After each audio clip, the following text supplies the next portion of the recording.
오늘 우리에게 주시는 하나님 말씀 리빌드 네 번째 말씀입니다. 시편 34편 11절 18절 우리 은혜로 목소리와 함께 같이 읽고 지난주 영상 잠깐 요약해서 은혜 나누겠습니다. 같이 읽겠습니다. 시작. 여호와는 마음이 상한 자를 가까이 하시고 중심으로 통회하는 자를 구원하시는도다. 아멘. 춥고 또 눈 소식이 많은 요즘입니다. 우리 성도님들의 가정에 주의 은혜와 또 특별한 주님의 그 보호하심 속에 하나님 우리의 건강을 지킬 수 있기를 주님의 이름으로 축원합니다. 오늘의 말씀은 이 시대 최고의 영성가 토미 테니의 책 매달림의 내용을 바탕으로 한번 정리해 보았습니다. 토미가 썼던 많은 책들이 있어요. 수십 권의 책이 있는데 다윗의 장막, 하나님 당신을 갈망합니다. 참 많은 책들은 제 신앙과 목회에 큰 영향력을 주었습니다. 이 토미의 책을 읽다가 보면 저도 모르게 영혼이 뜨거워지고 주를 향한 간절함에 눈물이 흐르게 만듭니다. 올 이 시즌에 우리가 꼭 추천하고 또 읽어야 될 책들로 소개하고 싶습니다. 열왕기하 4장에 한 스토리가 소개됩니다. 엘리사의 생도 가운데 한 사람이 큰 빚을 남긴 채 세상을 떠났습니다. 2명의 자녀들이 체주의 종으로 팔려가야 되는 절박한 사정을 가지고 그의 아내가 선지자 엘리사를 찾아오지요. 안타까운 사정을 들었던 이 선지자가 한마디를 남깁니다. 왕하 4장 3절입니다. 같이 한번 읽어볼까요? 같이 읽겠습니다. 시작. 이르되 너는 밖에 나가서 모든 이웃에게 그릇을 빌리라. 빈 그릇을 빌리되 조금 빌리지 말고. 너는 가서 빈 그릇을 빌려오되 조금 빌리지 말고 온 동네를 다니면서 할 수 있는 대로 많이 빌려와라. 안타까운 상황보다 저를 더 안타깝게 했던 것은 이 여인은 자신이 빌려온 그릇의 숫자가 자기의 미래를 결정한다는 사실을 전혀 모르고 있었다는 것이었습니다. 오늘 우리 모두도 이 말씀을 믿음으로 취할 수 있기를 축복합니다. 빈 그릇을 준비하되 할 수 있는 대로 많이 준비해라. 당신이 준비한 빈 그릇의 숫자가 당신의 미래를 결정할 것입니다. 매주일 예배 자리에 올 때마다 빈 그릇을 들고 오십시오. 없다면 빌려서라도 가지고 와야지요. 하나님이 아니면 그 무엇으로도 채워지지 않는 허기진 마음으로 예배 자리에 앉으십시오. 하나님의 은혜는 빈 그릇에 채워지고 주님의 임재는 빈 그릇에만 담기는 법입니다. 스스로 많은 것을 가졌다고 생각하는 사람은 아무것 가진 것 없어 빌려야 되는 자의 마음의 절박함을 알 길이 없습니다. 당장 갚지 않으면 내 자식을 노예로 팔려가야 되는 그 어미의 마음을 어떻게 알겠습니까? 오늘 우리에게 이런 간절함이 필요하지요. 줄인 자의 찬양에는 절박함이 있고 목마른 자의 예배에는 간절함이 있습니다. 빌려온 빈 그릇의 숫자가 우리의 미래를 결정한다는 사실을 기억하십시오. 갈릴리의 어부 베드로가 그날따라 고기 한 마리 잡지 못한 채 허망한 마음으로 빈 그물을 싣고 있었습니다. 어디서 왔는지 낯선 한 남자가 자신의 배에 오르더니 한 마리를 툭 던져요. 깊은 곳에 가서 그물을 던져라. 실패와 절망이라고 생각했던 빈 배, 빈 그물이 그의 인생을 바꾸어 놓을 줄 베드로는 그때는 몰랐습니다. 이런 생각을 해봤습니다. 만약에 그날 베드로가 빈 배, 빈 손이 아니라 만선의 고기를 잡았다면 어떻게 되었을까? 모든 것을 손에 쥐고도 깊은 곳으로 가서 그물을 던졌을까? 만선의 기쁨이 가득한 그가 모든 것들을 버려두고 주님을 따라갈 수 있었을까? 빈 배, 빈 그물이 실패가 아니라 복이 되는 길이 있습니다. 물이 낮은 곳으로 흐르는 것처럼 하나님의 임재는 빈 그물에 채워지고 하나님의 은혜는 빈 그릇에 채워지는 거지요. 눈물로 씨를 뿌리는 자는 기쁨으로 단을 거둘 것이다. 진리의 말씀입니다. 그런데 기쁨의 단을 거두려면 반드시 전제된 조건 하나가 있습니다. 손에 쥐고 있는 씨를 뿌려야 된다는 거지요. 언젠가 제 어렸을 적 경험을 말씀드린 적이 있는 것 같습니다. 겨울방학 때 경남 낙동강가 외가댁을 방문했습니다. 여름에는 강가에 나가서 먹이라도 감고 놀고 아니면 수박틀이라도 하는 재미라도 있었는데 겨울에 외가댁은 놀거리도 없고 먹을거리 하나 없었습니다. 제 또래의 외삼촌과 큰 광에 들어가서 놀다가 광 천장에 주렁주렁 매달린 옥수수를 보았습니다. 그리고 외삼촌을 꼬셔서요, 우리 저거 강가에 나가서 구워 먹자. 외할아버지에게 혼난다고 도망가는 외삼촌을 다시 끌고 와서 설득하기 시작했습니다.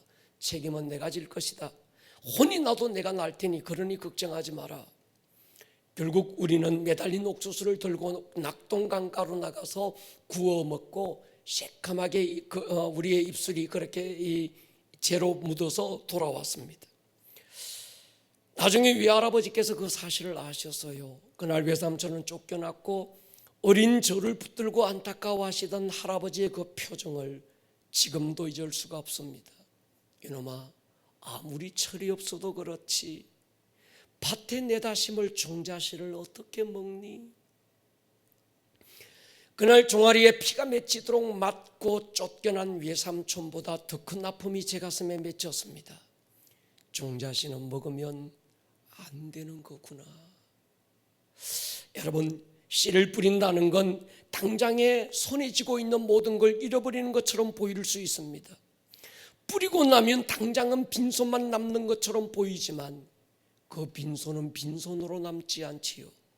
여기에는 영적인 법칙이 있습니다. 빈손의 두려움에 움켜쥐고만 있는 사람은 결국은 빈손만 남을 때가 온다는 겁니다. 오늘 내 손으로 움켜쥐고 있는 그것 내 것 되는 것 아닌 거지요. 심어야 할 때 심지 못하고 먹어버리면 결국 내 것으로 남지 않는 겁니다. 가을에 대한 믿음이 있는 농부는 오늘 빈손을 두려워하지 않습니다. 눈물을 흘리며 손에 쥐고 있는 씨를 뿌리고 빈손으로 남은 사람에게만 하나님은 30배, 60배, 100배의 기쁨을 안겨주는 거지요. 빈손 절박함의 상징입니다. 무엇이라도 가지고 있는 손은 절박함이 무엇인지를 모르는 법입니다. 아무것도 없는 빈손만큼 간절함이 있을까요? 그러나 우리는 빈손을 두려워하지 말아야 합니다. 사람 앞에 빈손은 초라함이 되지만 하나님 앞에 빈손은 긍휼의 시작이지요. 그럼 우리가 하나님 앞에 나갈 때 어떻게 나가야 될까요? 하나님 앞에 예배할 때 어떤 마음으로 나와야 될까요? 빈손으로 나가야지요. 빈손이고도 두려워하지 않는 건 용기가 있어서가 아니라 하나님이 채우신다는 믿음을 가졌기 때문입니다. 출애굽한 광야의 이스라엘에게 하나님은 하루 먹을 양식만 주십니다. 왜 하나님은 하루 먹을 양식만 주셨을까? 능력이 그만한 것밖에 안 될까? 그것도 아니지요. 예수님은 주기도문에서 하루 먹을 양식을 구하라고 그랬습니다. 많은 것 쌓아두고 가진 것 의지하며 살기보다 차라리 내 하나님 앞에 빈손일지언정 믿음 하나 가지고 사는 것이 복이 아닐까요? 제가 이스라엘 벳세다에 들렀을 때 작은 기념품 하나 사가지고 왔습니다. 오병이어의 사건을 기념하기 위해서 만들어진 작은 접시 모양의 그릇입니다. 바로 이 그림입니다. 제가 이 사진을 이 그릇을 유년부 하나에게 선물로 주면서 물었어요. 분명히 성경은 보리떡 5개 물고기 2마리라고 기록했는데 여기 그림에는 물고기는 2마리가 맞는데 보리떡은 4개밖에 없는 이유가 너는 뭐라고 생각하니? 여러분, 이 그림을 자세히 보면 지금 여러분들이 멀어서 잘 안 보이는데 물고기 2마리는 잘 보이는데 광주리에 담긴 보리떡은 4개밖에 없습니다. 제가 이 아이에게 물었어요. 애야, 보리떡 1개가 도대체 어디로 갔을까? 이 아이의 생각이 궁금했습니다. 여러분들은 어떻게 생각하십니까? 도대체 보리떡 1개가 어디로 갔을까요? 예수님이 눈 감고 기도하시는 동안 누가 슬쩍 훔쳐간 것일까요? 아니면 광야의 길냥이가 슬쩍한 것일까요? 아니면 떡 한 개가 서로 포개져서 보이지 않았던 것일까요? 제가 성경에서 정답을 찾았습니다. 요한복음 6장 11절에 보면요, 예수께서 떡을 가져 축사하신 후에, 우리가 일반적으로 생각할 때 보리떡 5개, 물고기 2마리 한꺼번에 손에 들고 기도하신 것 같았는데, 요한복음 6장에서 예수님은 물고기는 그대로 두시고 떡을 하나 가지고 축사하십니다. 그래서 원어적으로 보면 단수로 기록이 됐는데 예수님의 손에 떡 하나가 들려 있었다는 거예요. 바구니에는 4개만 담겨 있을 수밖에 없는 거지요. 그 사실이 뭐 성경에 어디 있느냐, 근거가 있느냐, 별로 중요한 게 아닙니다. 그냥 그림이 그렇게 그려져 있고, 제가 이스라엘을 방문했을 때 거기에 있던 모자이크 된 이 그릇의 그 그림이 그냥 그렇게 그려져 있어서 생각해 본 것뿐입니다. 근데 이 사건 속에 또 하나 궁금한 게 있었습니다. 오병이어의 기적으로 남자 장정만 5,000명이 배부르게 먹고 12강조리가 남겼다 그럴 때 주님께서 제자들에게 한 가지 명령을 하지요. 먹고 남은 떡과 물고기를 거두어라. 제가 이 부분이 풀리지 않았습니다. 왜 주님께서 먹고 남은 떡과 물고기를 거두라고 하셨을까? 제가 주님이었다면 테이크아웃 포장 잘해서 집으로 가지고 가서 기다리고 있는 배고픈 가족들에게 나누고 줘라. 그리고 오늘 이 베세다의 기적을 간증하고 그들도 나를 믿고 따르게 해라, 이렇게 말씀했을 것만 같습니다. 요즘 식당에서도 먹다 남은 음식은 테이크아웃 포장해주고 가지고 가게 하는 거지요. 주님께서 떡과 물고기 남은 것을 거두라고 하셨을 때는 이유가 있지 않을까요? 수고한 제자들을 먹이려고 거두라고 하셨을까요? 아닐 것 같습니다. 아니면 나중에 주님께서 혼자 드시기 위해서 거두라고 하셨을까? 그것도 모양이 별로 안 나는 것 같습니다. 이리 생각해보고 저리 생각해보지만 한 가지 외에는 답이 없었습니다. 저는 그 남은 12광줄이 이 아이에게 주셨다고 믿습니다. 성경에 없는 쓸데없는 상상했다 하실지 모르겠지만 이 상상이 제게는 굉장히 중요했습니다.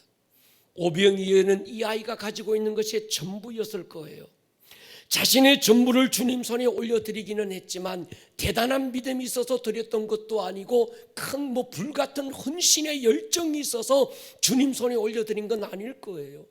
주님이 찾으시는데 내어드릴 것, 자기에게 있는 것, 그것 전부라 그냥 드려야지 하고 드렸을 것이고, 드리고 난 다음 아직 철없는 이 아이의 마음속에 뭔가가 허전하고 텅 빈 마음이 있지 않았을까요?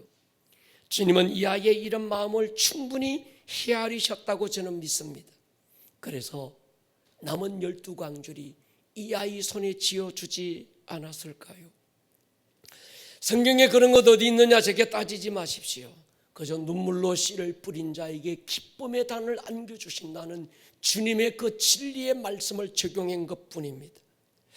여러분, 우리가 믿음으로 살아가는 동안 때로 씨를 뿌리고 빈손으로 남을 때가 있습니다.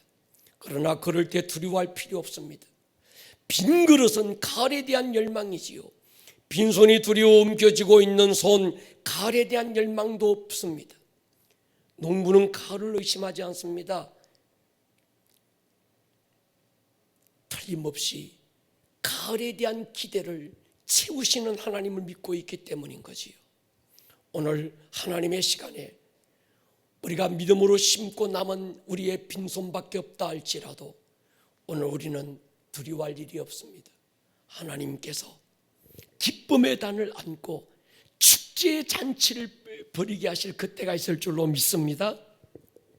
제가 우리 교회 재정에 대해서 걱정하는 부분이 있다면 재정이 바닥이 나고 부족한 게 아닙니다. 오히려 재정이 남았을 때가 더 걱정됩니다. 해야 할 일을 하지 못했다는 증거인 거지요. 재정이 남는 교회 치고 부흥하는 걸 저는 보지 못했습니다. 그 교회 목회자가 허기진 마음으로 기도하는 걸 본 적이 없습니다. 없고 없는 빈손이 복이 되기도 하지만 가지고 넉넉한 것이 복이 안 되는 경우를 참 많이 보았습니다. 낭비하고 버리고 거지처럼 살라는 말 아니지요. 가진 것 의지하지 말고 심어야 할 때 심고 나누어야 할 때 나누고 우리는 믿음 하나 가지고 하나님 의지하며 살자는 말입니다. 지금 이 시즌은 바로 그런 때입니다. 네가 죽고 살지 못하리라, 이사야를 통해 선고가 떨어졌을 때 히스기야 왕은 얼굴을 벽으로 향하고 절박한 마음으로 통곡합니다. 열왕기하 20장 보십시오. 2절 3절 우리 같이 한번 읽을게요. 시작.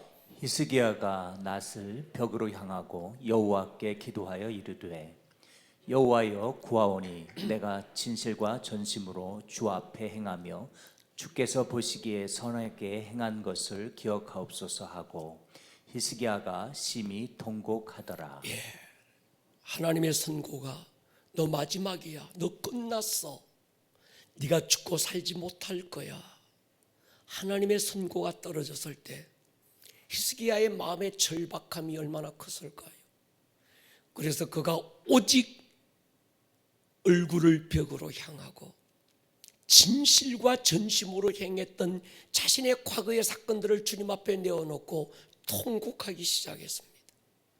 이 절박한 기도에 하나님도 머뭇거리지 않고 응답합니다. 5절에 보면요, 너는 돌아가서 내 백성 주권자 히스기야에게 이르기를 왕의 조상 다윗의 하나님 여호와의 말씀이 내가 네 기도를 들었고 내 눈물을 보았노라. 하나님은 히스기야의 화려한 왕관을 보았다 말씀하지 않습니다. 그가 남긴 위대한 업적을 보지도 않았습니다. 하나님의 관심은 오직 하나였습니다. 그의 눈물이었습니다. 눈물의 기도는 응답을 재촉합니다. 이유가 있지요. 마음이 없어도 웃을 수 있지만 눈물은 아픈 마음에서 나오기 때문입니다. 주인에게 버림받고 광야에서 아들 이스마엘과 목이 말라 통곡하던 하갈의 울음소리 들으시고 그의 눈을 열어 셈을 보게 하지 않습니까? 자식 없는 소돔의 주의 성전에 처절하게 통곡하던 한나의 눈물을 보시고 그에게 기도의 아들 사무엘을 안겨주셨습니다. 다윗은 이렇게 기도했습니다. 주의 병에 나의 눈물을 담아 기억해 주십시오. 눈물은 마음의 배고픔에서 길어지는 셈이지요. 요즘 우리는 리빌드 시즌에 다시 리빌드하자 외치고 있습니다. 리빌드, 다시 세운다는 겁니다. 없는 것을 다시 세운다면 리빌드가 아니지요. 무너진 것 다시 세우는 것을 리빌드라고 말합니다. 무엇이 무너졌고 무엇을 다시 세워야 될까요? 눈물로 씨를 뿌리고 남은 빈손입니다. 하나님 한 분을 갈망하는 마음의 절박함입니다. 지금은 한 개인의 배고픔을 넘어서 한국교회 전체가 집단적인 배고픔을 드러내야 될 때입니다. 배고픈 한 사람의 부르짖음보다 두세 사람의 집단적인 허기짐이 훨씬 강력한 힘이 있다고 저는 믿고 있습니다.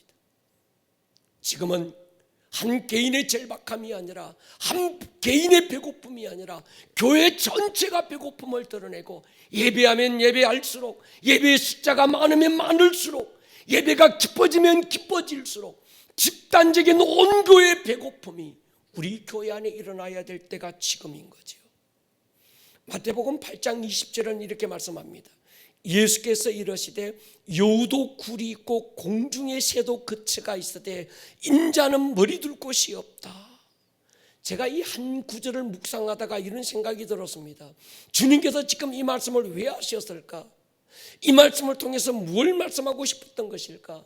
주님이 이만큼 가난하게 사셨다, 그걸 말씀하고 싶은 걸까?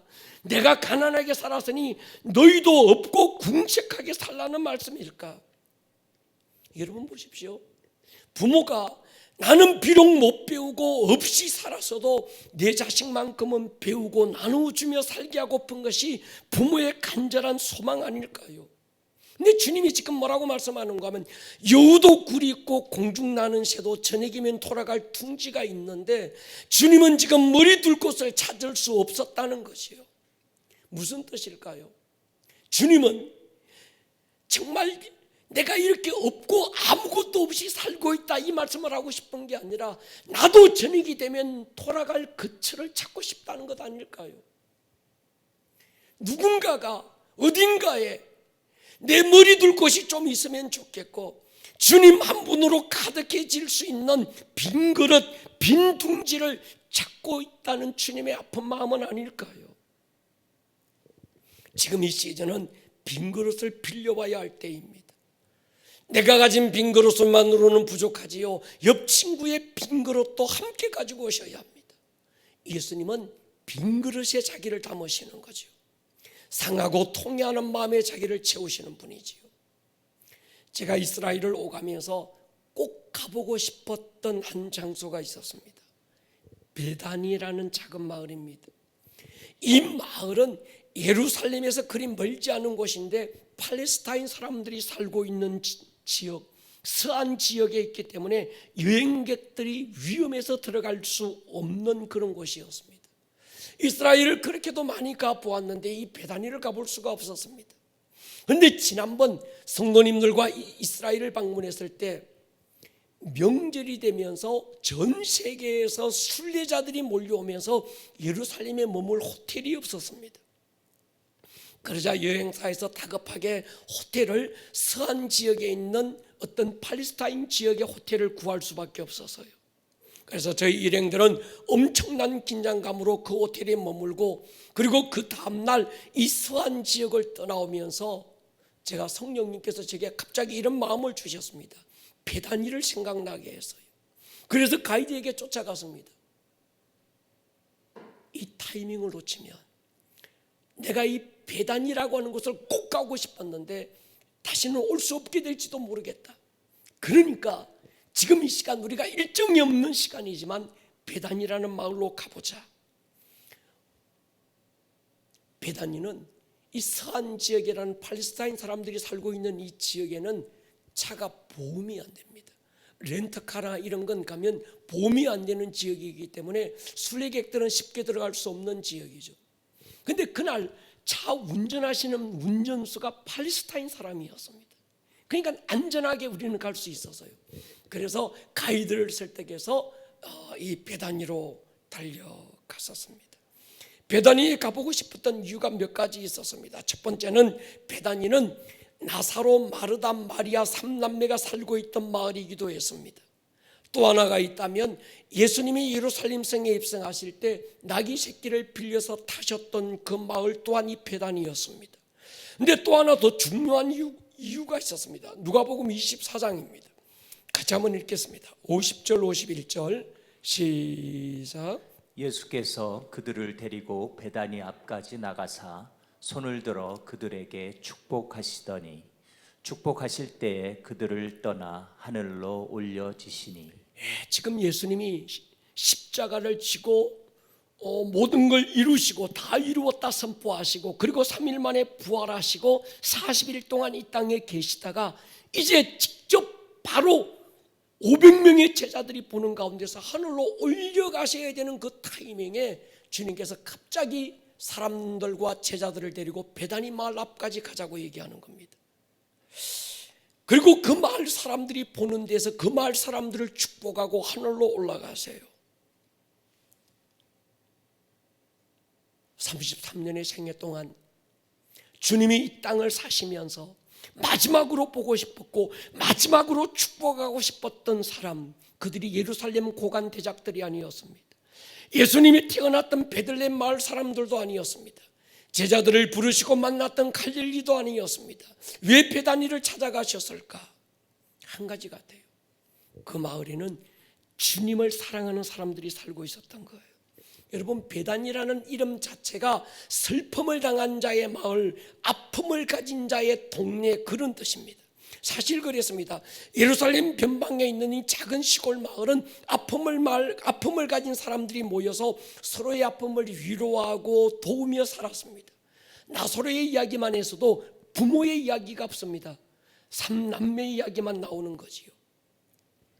그 마을 사람들은 나사로를 비롯해서 주님께서 예루살렘을 방문하기 위해서 오가실 때마다 주님과 제자들이 편히 머물 수 있는 방을 준비하고 최고의 극진한 마음으로 주님을 섬겼던 사람들입니다. 그래서 예수님이 십자가를 지시기 전 예루살렘 성을 입성하실 때 나귀 새끼를 타셨는데 어느 집에 나귀가 몇 마리인지, 그리고 그 집에 나귀 새끼가 있는지 없는지도 주님께서 다 알고 계셨던, 주님과 이 마을 사람들의 친분이 그만큼 있었다는 거지. 나사로가 병들었을 때 그들은 바로 주님을 찾아가서 이렇게 말합니다. 사랑하시는 자가 병들었나이다. 이 정도 되면 주님께서 왜 예루살렘 고관 대작 그렇게 잘나고 잘난 많은 사람들을 찾아가지 아니하시고 갈릴리 바다를 보고 싶었던 것도 아니고 이제 하늘로 올라가셔야 되는 그 마지막 그 타이밍에 주님이 베다니를 가셔야 되는지를 아실 겁니다. 제가 가보니까 감난산 앞쪽으로 바라보이는 곳이 예루살렘 황금돔이 있고 감난산 뒤쪽으로 넘어가면 약 한 30분 정도 걸어가면 베단이라는 마을이 있어요. 그런데 그 뒤쪽에 지금은 큰 어떤 이 담이 쌓여져서 들어갈 수 없는 지역입니다. 예수님께서 바로 눈앞에 있는 베다니가 아니라 30분을 걸어가야 되는 그 먼 길을 걸어서 주께서 그 절박한 타이밍에 하늘로 올라가시기 바로 그 직전에 제자들과 사람들을 데리고 베다니 마을 앞까지 일부러 가셔서 그 마을 사람들이 보는 앞에서 그 마을 사람들을 축복하고 가신 단 한 가지 이유가 있다면 그 마을 사람들이 주님을 얼마나 사랑했고 주님을 얼마나 기다렸고 주님을 얼마나 갈망했는지 우리가 알 수 있는 거지요. 바라옵기는 하나님 우리 교회 아름다운 꿈의 교회가 바로 이 베다니 공동체가 되게 하여 주시옵소서. 비록 많이 가지고 잘났고 세상에 뭐 이름 나고 이런 사람 없을지라도 서로의 아픔을 위로하고 서로의 슬픔을 등도들겨 주면서 정말 마음을 다해서 주님 한 분 기다리고 주님 한 분 갈망하는 그런 예배 공동체, 베다니 공동체 같은 우리 교회가 될 수 있기를 축복합니다. 여러분, 주님을 위해서 준비된 장소가 있습니까? 주님 한 분만 독대할 수 있는 공간이 있습니까? 하나님의 임재의 상징이었던 언약궤를 자기 집으로 모셔갔던 오베네돔의 집이 복을 받은 것이 별로 이상한 일이 아니지 않겠습니까? 기본 언덕에 성막이 있었고 여전히 율법에 따라서 그곳에서 양을 잡고 제사가 드려지고 있었습니다. 때마다 절기가 지켜지고 있었습니다. 그런데 다윗은 오베데돔의 집에 있던 언약궤를 그곳으로 가지고 가지 않았습니다. 상식적으로 생각해도 언약궤는 원래 있었던 곳 기럇-여아림 아비나답의 집에 머물렀던 언약궤를 가지고 와야 됐다면 원래의 위치 성막 안에 두는 것이 맞는 것입니다. 그런데 다윗은 성막이 아니라 다윗의 장막 자기 집으로 가지고 옵니다. 율법을 어기고 규례를 어기고 전통을 깨뜨리며 다윗성으로 옮겨야 됐던 이유가 무엇일까? 이 질문은 지난주 청소년부 설교에서 이승민 전도사가 던진 질문입니다. 이 전도사는 이 질문에 대한 답을 이렇게 주었습니다. 만약에 언약궤가 성막 안으로 들어갔다면 언약궤는 대제사장만 1년에 한 번씩 볼 수 있었을 테고 왕인 다윗은 그 은혜마저 얻을 수 없다는 걸 알았기 때문이다. 하나님의 얼굴에 대한 갈망으로 가득했던 다윗은 상식과 율법을 뛰어넘어서 신분을 뛰어넘기로 작정했다.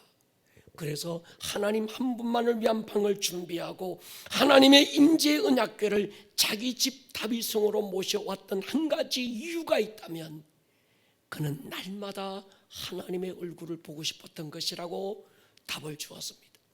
예, 맞는 말인 것 같고 저도 여기에 동의합니다. 하나님의 임재 안에서 매일 매 시간 하나님의 아름다움을 바라보고 사모했던 다윗이라면 얼마든지 가능한 일 아니었을까요? 만약에 그 일을 다윗이 아니라 또 다른 어떤 누군가가 했다고 한다면 아마 그는 율법을 어긴 것으로 인해서 하나님 앞에 책망받고 말았을 것입니다. 그런데 다윗이 그 일을 한 거예요. 하나님이 모세를 통해서 확정했던 율법을 뛰어넘고 규례를 뛰어넘고 모든 전통을 깨뜨려버리고 하나님이 다윗에게 그 모든 것들을 허락하신 이유가 무엇일까요?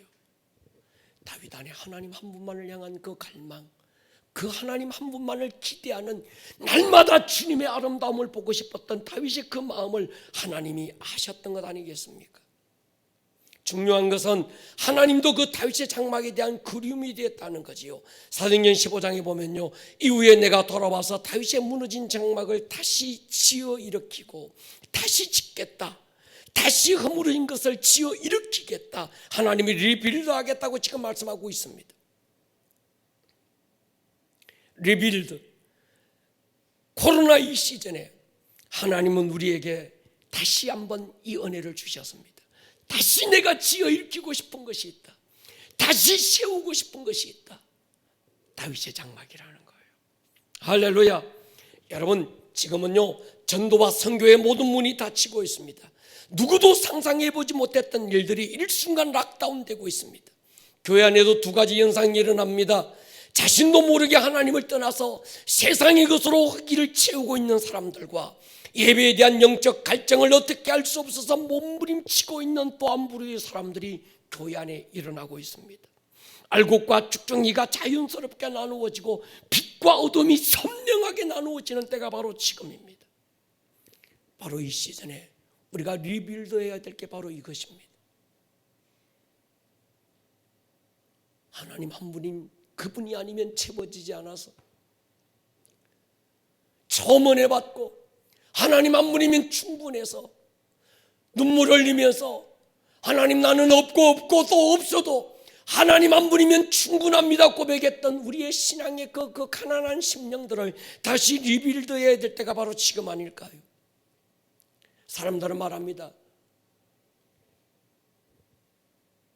이 코로나 시즌에 마음껏 찬양할 수도 없고 마음껏 예배할 수도 없고 이런 어려운 상황이지만 하나님께서 이런 상황을 우리에게 허락하신 이유가 그동안 수없는 예배 마음껏 찬양할 수 있고 마음껏 예배할 수 있고 그런 좋은 상황들이 우리에게 있었지만 그 상황 속에서 나도 모른 채 세상의 것들에 너무 포만감을 가지고 하나님에 대한 내 마음의 허기짐을 잃어버렸던 우리에게 다시 한 번 더 하나님에 대한 이 예배의 허기짐을 다시 지어 일으키시라고 하나님께서 이 예배의 문을 닫고 있는 건 아닐까요? 저는 솔로몬의 이 표현을 참 좋아합니다. 아가서 2장 14절 보십시오. 바위 틈 낭떠러지 은밀한 곳에 있는 나의 비둘기야, 내가 네 얼굴을 보게 하라. 네 소리를 듣게 하라. 네 소리는 부드럽고 네 얼굴은 아름답구나. 바위 및 낭떠러지 은밀한 곳. 신랑 되신 예수님께서 특별한 마음으로 그의 신부된 교회를 만나주시는 비밀한 장소를 말합니다. 여러분, 성경에 이 하나님을 만나는 비밀한 이 장소를 알고 있었던 사람들이 있었습니다. 성경에 이 다섯 인물들을 자랑하고 있는데요, 에스겔서 14장 14절에 보면 세 사람을 자랑합니다. 노아, 다니엘, 욥 자랑하죠.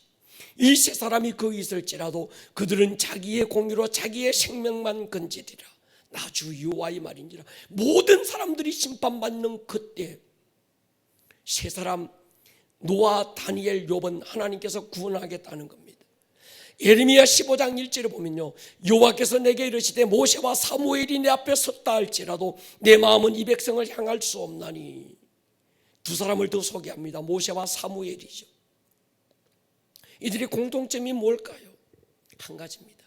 하나님의 마음을 움직인 사람. 이들의 어떤 모습이 하나님의 관심을 독점했던 것일까? 제가 고민해 봤습니다. 창세기 6장 8절에 보면 노아를 소개할 때 은혜 입은 자라 이렇게 말합니다. 다른 말로는 은혜를 사모하고 구한 자, 그런 뜻이죠. 지상의 모든 사람들이 하나님에 대해 아무 관심조차 없을 그때 노아 한 사람만큼 하나님의 은혜를 구하고 하나님의 은혜를 입었습니다. 제가 켄터키에 있는 실물 크기로 제작된 노아의 방주를 방문했을 때 가장 인상 깊었던 곳이 노아의 방주 안에서 그의 가족들이 하나님을 예배했던 장소였습니다. 다니엘은 이방 나라의 포로로 끌려가서도 예루살렘을 향하여 난 창문을 열어놓고 하루에 3번씩 하나님을 예배하는 자들이었습니다. 욥은 인간이 겪을 수 있는 최악의 시련과 고난 속에서도 그의 입술로 하나님을 원망하지 않았던 사람, 오히려 주신 자도 여호와여 취하신 자도 하나님이기 때문에 하나님은 이런 상황에서도 찬양을 받으셔야 되고 하나님은 예배를 받아야 될 뿐이라고 고백했던 욥. 모세 어떤 사람입니까? 출애굽기 33장에 보면요, 여호와께서 모세에게 이르시되 네가 말하는 이 일도 내가 하리니 너는 내 목전에 은총을 입은 자다. 이름으로도 내가 너를 안다. 모세가 고백하지요. 주의 영광을 내게 보여주십시오. 사무엘, 엄마의 젖을 떼면서부터 성전에서 예배자로 한 생애를 살았던 사람. 여러분, 하나님은 누구를 기억하실까? 하나님은 누구에게 은혜를 베푸실까? 은혜를 사모하는 흑이진 심령에게 하나님은 은혜를 베푸신다는 거지요. 하루는 매일 정해진 순서를 따라 성경을 읽다가 사무엘하 23장 말씀을 읽어가다가 나도 모르게 눈물이 주르륵 흘러내렸습니다. 저는 평소에 드라마를 별로 좋아하지 않습니다. 왜냐고 하면 드라마의 배우들이 우는 씬을 할 때 그냥 우는 게 아니라 눈물이 주르륵 흐르더만요. 보통 우리는 눈가가 촉촉하게 젖어들다가 쭉 이렇게 눈물이 조금 흐르라고 그러는데 이 배우는 그냥 있다가 눈 한 번 깜빡하고 나니까 눈물이 막 주르륵 흐르는 거 보고 저건 너무 티가 난다. 저건 그냥 저게 완전 연기다. 그래서 별로 제가 드라마를 좋아하지 않는데 이 사건 이후로 제가 눈물이 주르륵 흐를 수 있다는 걸 이해하게 됐습니다.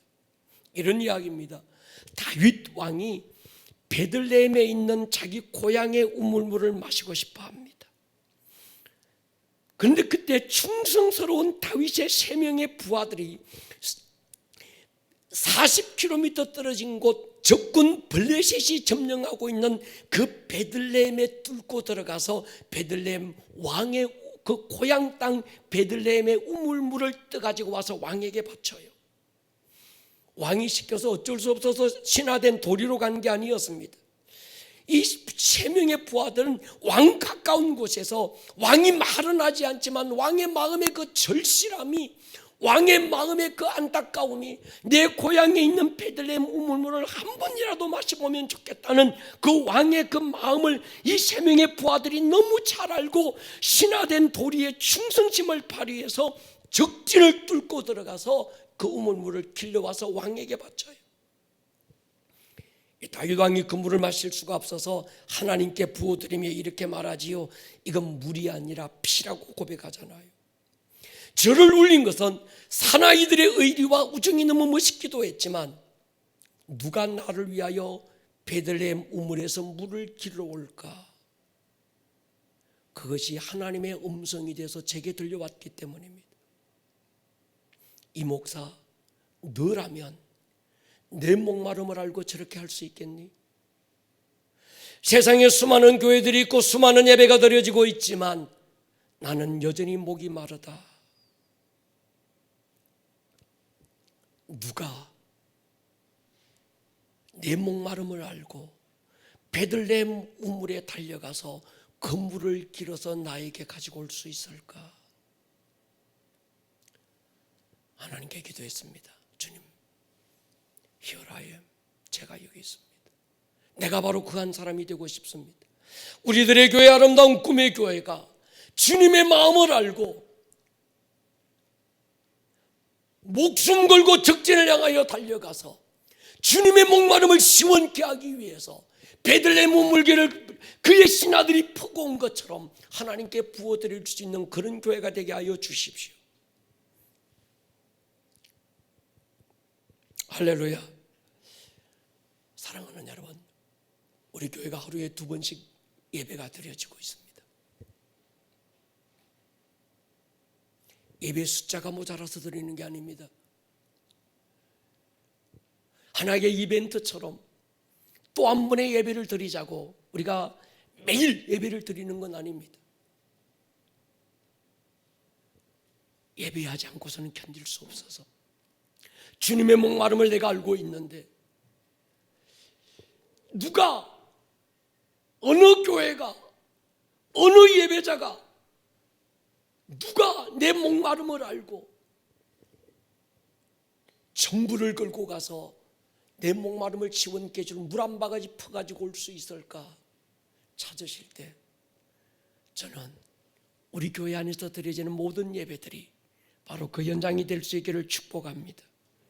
살아계신 나의 하나님, 바로 그 예배자가 되게 해주십시오. 머리를 한번 숙여볼까요?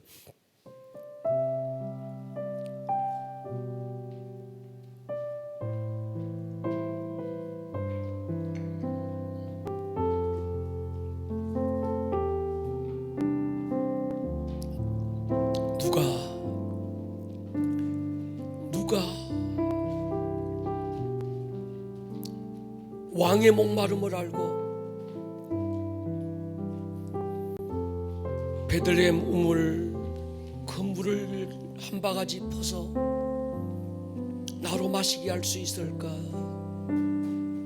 주님,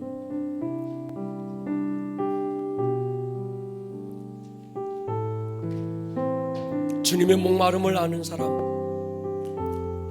왕의 마음을 아는 사람, 그 한 사람의 예배자가 우리가 되게 해주십시오.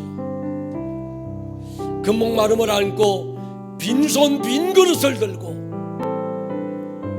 주님 앞에 매일 예배 자리에 앉을 수 있는 저희들이 되게 하여 주십시오.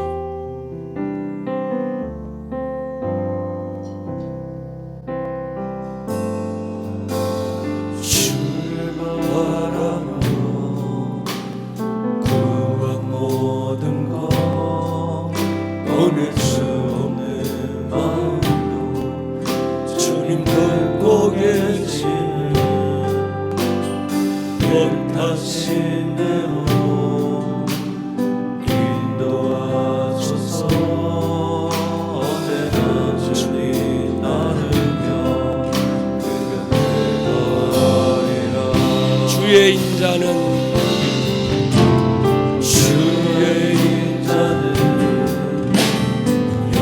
영원하시니 신실한 주의 이끄심 나는 찬양하리라. 모든 시간을 주께 드리네. 한 걸음 내린 삶을 우리 한번 고백할까요? 주와 함께한 고백, 주와 함께한 고백 내 삶에 채우소서. 나를 향하신 주님의 마음 담아주소서. 주의 부르신 계획 온전히 이루소서. 나의 삶의 여리 주에게 다시 한번 고백할까요? 주와 함께한 고백,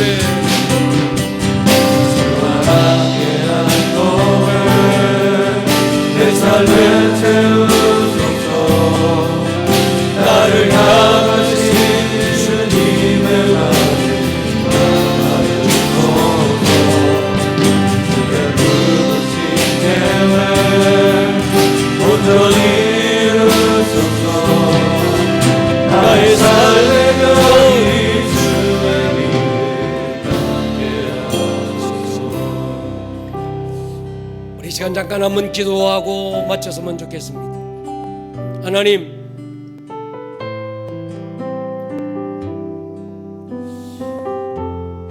주를 바라고 주를 구한 우리 모든 것 우리 주님 알고 계실 것입니다. 하나님, 비대면 시대라 예배 자리마저도 비대면이 되고 있는 이 안타까운 시대, 우리가 다시 한 번 더 수없는 예배를 드리고도 목마름을 상실한 채 우리가 예배했던 그 모든 것 다시 내어놓고 왕의 마음을 알아 왕의 목마름을 시원케 해줄 한 사람의 예배자, 한 교회를 찾으실 때 주여 우리 안에 다시 이 마음이 회복되게 하여 주십시오. 다시 우리 안에 이 예배자의 간절한 열망이 비대면 시대일수록 일어나게 하여 주십시오. 우리 시간 통성으로 우리 한번 기도하며 나가기 원합니다.